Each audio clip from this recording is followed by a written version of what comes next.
I was pulling into the Tim Hortons on Fennel Avenue when I saw my son stacking shopping carts in the Canadian Tire parking lot next door, wearing nothing but a thin hoodie in -12. November in Hamilton will kill you if you let it. And that morning the wind off the escarpment was the kind that bites right through to the bone. I almost kept driving. I thought, that can't be Marcus. My son owns a detached house in Ancaster. My son drives a Highland. My son has a daughter at home and a wife who told me 4 months ago, very politely, that I was too involved in their lives and needed to give them space. But then he bent down to pull 2 carts apart that had frozen together, and I recognized the way he moves. That same left shoulder dip he's had since he broke his collarbone playing hockey at 14. I pulled in so fast I clipped the curb. I rolled the window down. Marcus. He turned around, and what I saw in his face wasn't relief. It was shame. Pure, naked shame. He looked at me the way a man looks when he's been caught at his lowest point and there's nowhere left to hide. Dad? His voice came out rough. You shouldn't be here. I put the car in park and got out. The cold hit me like a wall. Before we continue, I want to ask you something. Where are you watching this from right now? Leave it in the comments. I want to know who's following this with me. Marcus was thinner than I remembered. His cheeks had hollowed out and there were dark circles under his eyes that didn't come from one bad night. They came from months. I grabbed his arm and he flinched, which told me everything I needed to know about what those months had looked like. Get in the car, I said. I'm working, Dad. My shift isn't done. I looked over at the man managing the cart return, an older fellow with a clipboard who'd been watching us. How much does he owe? I called out. The man shrugged. He just started. 4 hours. I pulled my wallet out and counted out the cash right there in the parking lot. I'm sorry for the short notice, I said. Family emergency. The man looked at Marcus, then back at me, then nodded like he understood something I hadn't said out loud. Marcus tried to protest the whole walk to my car. I ignored him. When we were both inside with the heat running, he stared straight ahead through the windshield, and neither of us spoke for a long moment. I was watching his hands on his knees. They were red and cracked from the cold. He hadn't been wearing gloves. Where's Emma? I asked. His jaw tightened. She's with my friend. Derek watches her on the days I work. Not Diane's brother, Derek. He said nothing, which was its own answer. I made myself breathe slowly.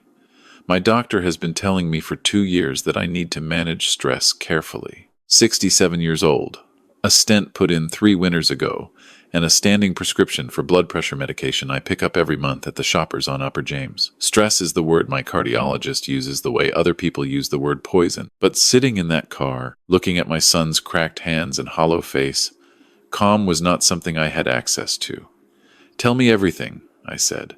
Start from the beginning and don't leave anything out, he told me. It took most of an hour, and twice he stopped talking entirely and just sat there staring at the dashboard, and I waited both times without pushing. What he told me came out in broken pieces that I had to fit together as he spoke, and the picture they formed made my chest tighten in a way that had nothing to do with my heart condition. 18 months ago, 2 weeks after Emma was born, Diane came to him with papers.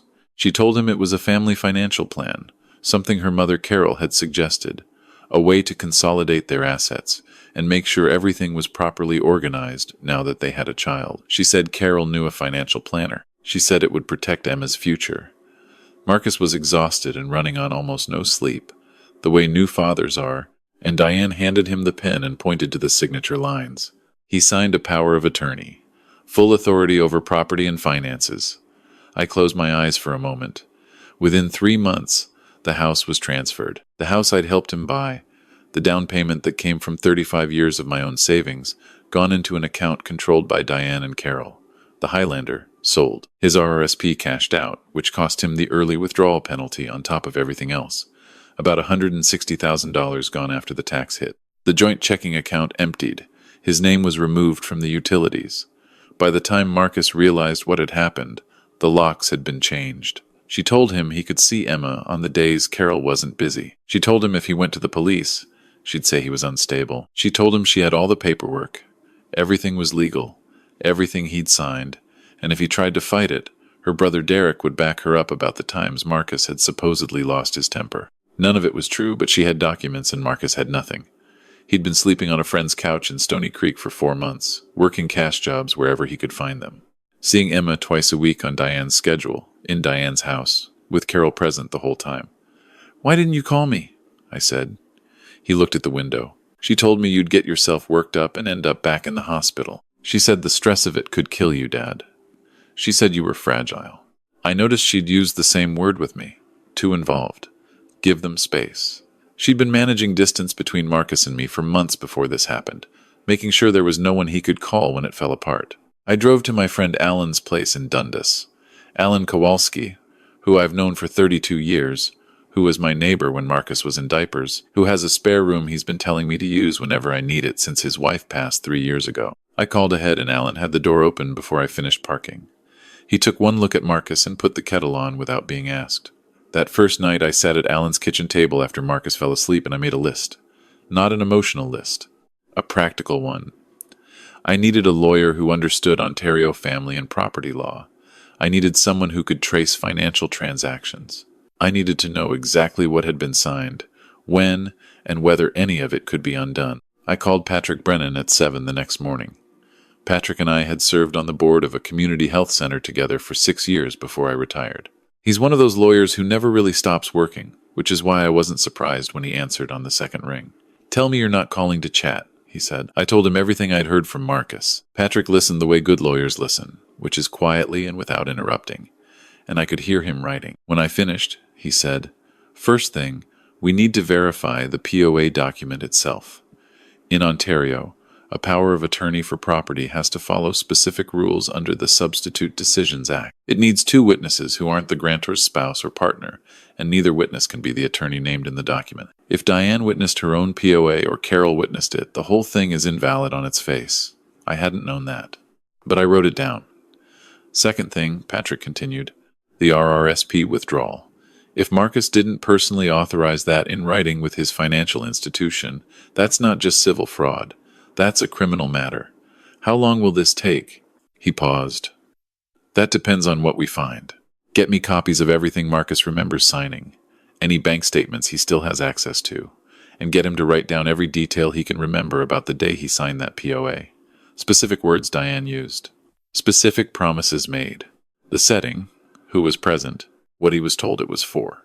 Memory fades. We need it now." The second person I called was a woman named Ingrid Solberg, who Patrick had worked with on a similar case 2 years prior. Ingrid was a forensic accountant based in Burlington who specialized in tracing financial misconduct within families. She was blunt in a way I found immediately reassuring. $160,000 after tax from the RRSP, she said. Property transfer of a house worth, what, $650? Plus the vehicle. She made a sound that wasn't quite a laugh. This wasn't impulsive. Someone thought about this for a while. Diane and Carol. Tell me about Carol. I didn't know much. Carol Haynes. She'd been divorced twice. She'd moved to the Hamilton area about 5 years ago, around the same time Marcus started dating Diane. She drove a newer Lexus and lived in a condo in Waterdown that seemed expensive for someone whose employment I'd never been entirely clear on. "That's interesting," Ingrid said. "I'll start there." The third day started quietly. Marcus was sleeping more, eating regularly for the first time in months. Alan had quietly stocked the fridge without being asked. I was sitting with my coffee watching the morning news when my phone buzzed. It was a Facebook notification. Someone had tagged me in a post. The post was from Diane's account. It was a photograph of Emma, smiling and rosy-cheeked, with the caption, "Some people claim to love family but choose conflict over their grandchildren. Emma deserves peace, not chaos. Praying for everyone involved." Below it, Carol had commented, "We've tried so hard to keep things calm. The hostility coming from Marcus's side has been heartbreaking. We just want what's best for this little girl." The post had 47 likes. Several of Diane's friends had left comments expressing sympathy. One of them wrote, "Stay strong, Mama. Not everyone deserves a place in your child's life." I put the phone face down on the table. I called Patrick. "I saw it," he said. "Don't respond. I know. I mean it, Robert. Not a word. Not a like, not a share. Nothing. She's building a public record that paints Marcus as the aggressor. Every response you make gets screenshotted and used. Let her talk." I understood the logic. I hated the logic, but I understood it. But while she was talking online, I reached out to a contact of my own. My nephew works in local journalism, community papers mostly, and over the years I'd gotten to know one of his colleagues, A woman named Teresa who covered family law and housing issues for a regional outlet. I sent her 4 words in a text. Not yet. But soon, by day 4, Ingrid had found something. She called me just after dinner, and the way she opened with sit-down told me the news was significant. There's a life insurance policy, she said, taken out on Marcus 14 months ago. Diane is listed as sole beneficiary. How much? $450,000. The room went very still. I looked across at Marcus, who was on the floor playing with his phone, and I thought about the RRSP they'd cashed out despite the penalties. The penalties that made no financial sense if you were planning to stay. They made perfect sense if you were planning to leave. And you'd already ensured you wouldn't be leaving empty-handed in any scenario. Is it legal? I asked. A spouse can take out insurance on a spouse, yes. But combined with everything else, Ingrid said, this isn't financial management. This is a pattern. And I haven't finished. I pulled Carol's financial history. She has 2 prior civil judgments against her in Ontario. One from 2014, one from 2017, both involving disputed property transfers. Both cases where a family member claimed they'd signed documents under misrepresentation. She'd done this before. Different targets. Same method. She's good at it. I walked to the window and stood looking out at Alan's backyard for a long moment, at the bare maple tree and the bird feeder he keeps stocked through winter. Marcus was still on the floor behind me. He didn't know yet what I'd just heard. Patrick, I said, and then realized I'd called the wrong person and hung up to dial him properly. When he answered, I told him about the insurance policy and Carol's history. Patrick went quiet for a full 10 seconds. Then he said, Robert, this isn't just family fraud.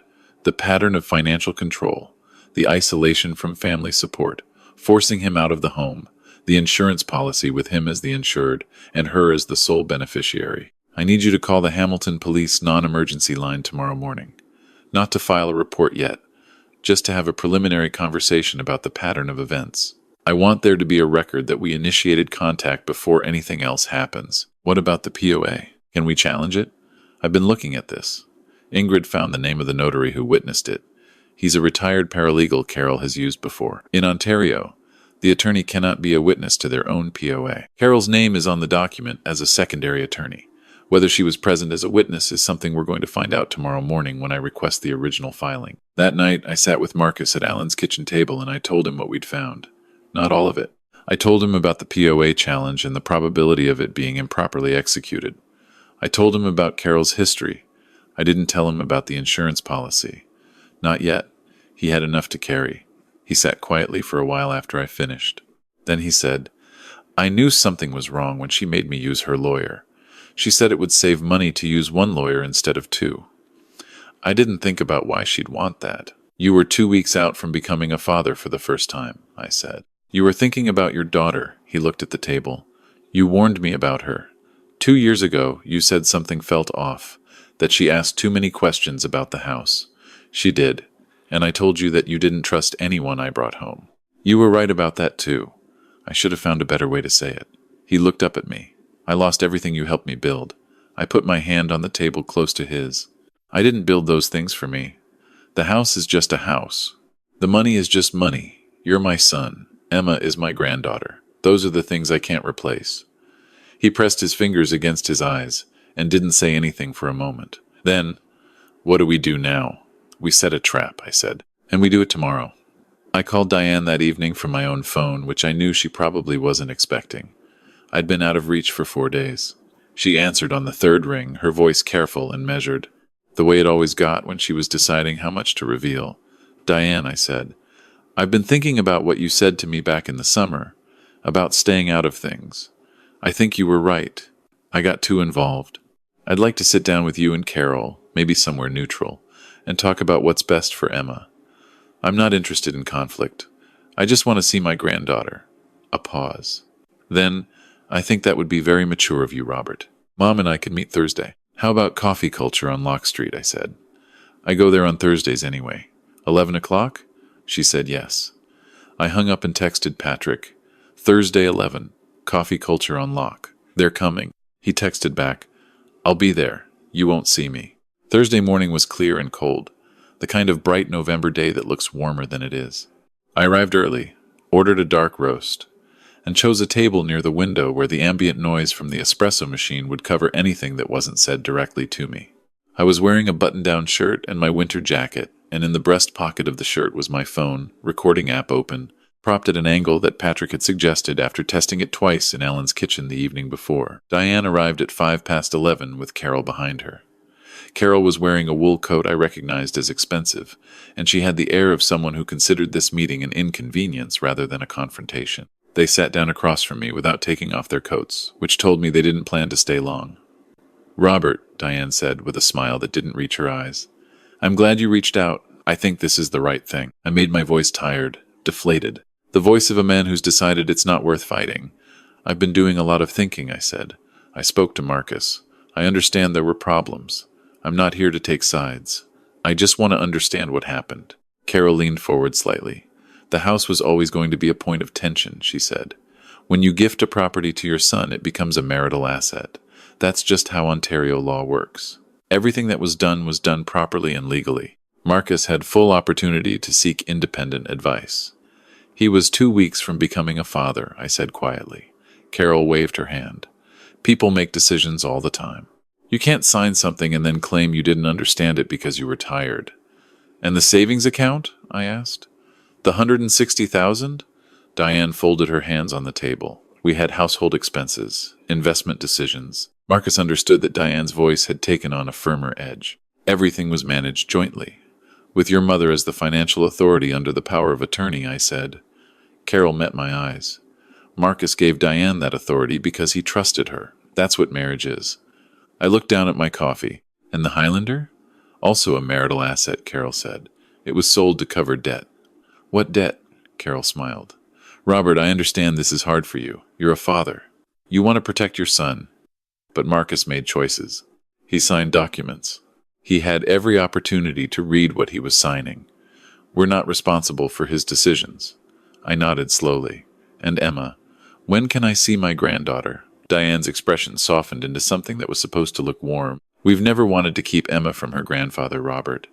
You just need to respect our boundaries. When things are calmer, when Marcus accepts the situation, we can talk about regular visits. We want what's best for her." I stood up slowly, like my knees hurt, the way I had to in the cold these days. I picked up my jacket. "Thank you for meeting me," I said. "I appreciate you explaining things." Carol nodded, already picking up her phone. "I think this is a good first step." I walked out. Patrick was parked 2 spots down from the entrance. When I got into the passenger seat, I pulled out my phone and pressed stop on the recording. He already had his laptop open. "How much of it came through?" I asked. He turned the speaker toward me. Carol's voice. "You can't sign something and then claim you didn't understand it because you were tired. Clear as anything." I exhaled. He clicked through the file. All of it. Carol admitting the POA was used. Diane admitting the savings were managed under it. Both of them confirming the asset transfers were intentional. He looked up. "Combined with what Ingrid has, the prior civil judgments, the insurance policy, the improper witnessing on the POA document. Robert, we have enough to bury them." My phone buzzed. "Ingrid," I answered it on speaker. "I got the original POA filing," she said. "Carol Haynes is listed as both secondary attorney and one of 2 witnesses. Under Section 10 of the Substitute Decisions Act, that invalidates the document entirely. The entire POA is void. Every transaction made under it is subject to reversal." I closed my eyes for a moment.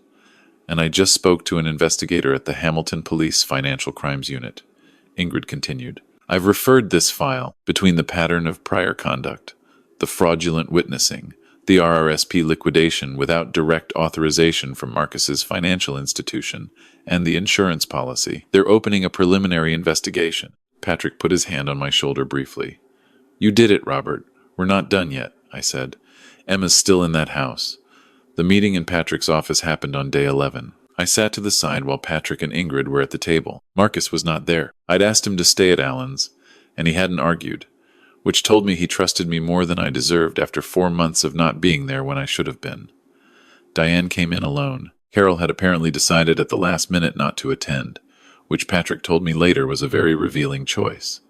Diane wore the same careful expression she always wore in situations she thought she controlled. She sat down, looked at the documents on the table, and said, "I have my own lawyer. Your lawyer can review everything we're about to show you and advise you accordingly," Patrick said. But I think you'll want to hear this first. He walked her through it methodically. The POA invalidation. The paper trail on the RRSP withdrawal, which her financial institution had already confirmed, was executed without Marcus's direct written consent to the institution itself, a requirement under RRSP regulations. The Highlander, traced to a private sale through Carol's network for $6,200 below market value. The recording from Coffee Culture. Diane's face changed during the recording. The careful expression dissolved, and underneath it was something she hadn't shown me before. Fear. Patrick placed the insurance policy document on the table last. $450,000, he said. Filed 14 months ago. Marcus is the insured. You are the sole beneficiary. Want to explain the reasoning behind that? Diane looked at the document and said nothing. He continued, the prior civil judgments against your mother, her pattern of conduct. Your joint participation in executing transactions under a fraudulently witnessed document. The Hamilton Police Financial Crimes Unit received a referral 3 days ago.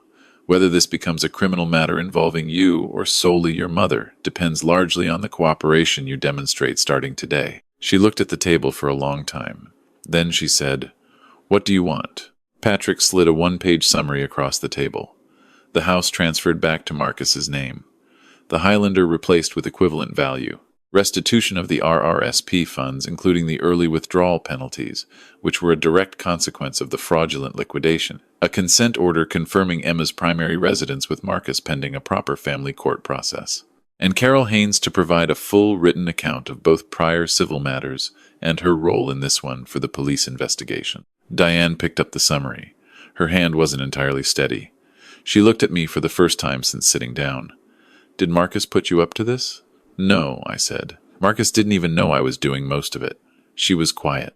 Then, he should have told me he talked to you. He was scared to, I said.